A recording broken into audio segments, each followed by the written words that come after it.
আসসালামু আলাইকুম বন্ধুরা। স্ক্রিনে যে জায়গাটি দেখছেন সেটি ইরানের অত্যন্ত গুরুত্বপূর্ণ একটি প্রদেশ। নাম এলাম, কিন্তু কেন এই ছোট্ট প্রদেশটি নিয়ে এত উত্তেজনা, চলুন আজ জেনে নেওয়া যাক। এটি ইরানের সবচেয়ে পশ্চিমের প্রদেশ, যা গা ঘেঁষে রয়েছে ইরাকের লম্বা সীমান্ত। আয়তনে খুব বড় না, মাত্র 20,000 বর্গ কিলোমিটারের কিছু বেশি, যা প্রায় ইসরায়েলের সমান, কিন্তু এর কৌশলগত গুরুত্ব অপরিসীম। এই প্রদেশের জনসংখ্যা প্রায় 5,80,000, কিন্তু এর ভেতরে গল্পটা আরো জটিল। এখানকার বেশিরভাগ মানুষ কুর্দি এবং লুরজ জাতিগোষ্ঠী, যাদের উপর যুক্তরাষ্ট্রের প্রভাব রয়েছে বলে মনে করা হয়।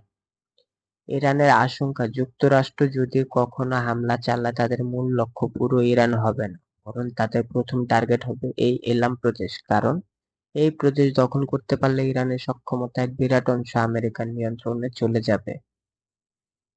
কিন্তু কেন? এই ছোট্ট প্রদেশটিতে এমন কি আছে? এর উত্তর লুকিয়ে আছে মাটির নিচে। ইরানের প্রেস টিভির রিপোর্ট অনুযায়ী এলাম প্রদেশ আসলে এক বিশাল জ্বালানি শক্তির ভান্ডার।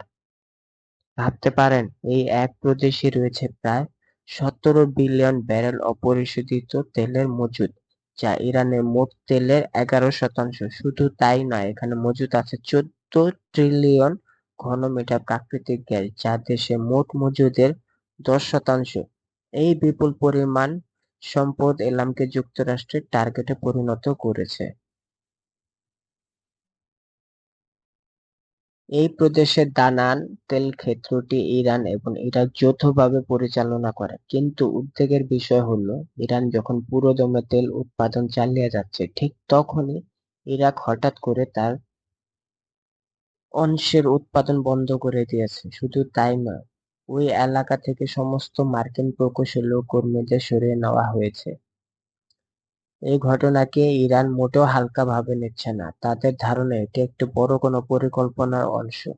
আর তাই সম্ভাব্য হামলা থেকে বাঁচতে পুরো এলাকা প্রদেশ জুড়ে নিরাপত্তা সর্বোচ্চ ব্যবস্থা পর্যায়ে নিয়ে যাওয়া হয়েছে। এখন শুধু তাদের অপেক্ষা এই উত্তেজনা শেষ কোথায় গিয়ে দাঁড়ালো।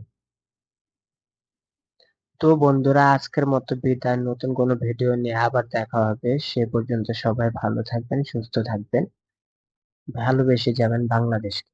আল্লাহ হাফেজ।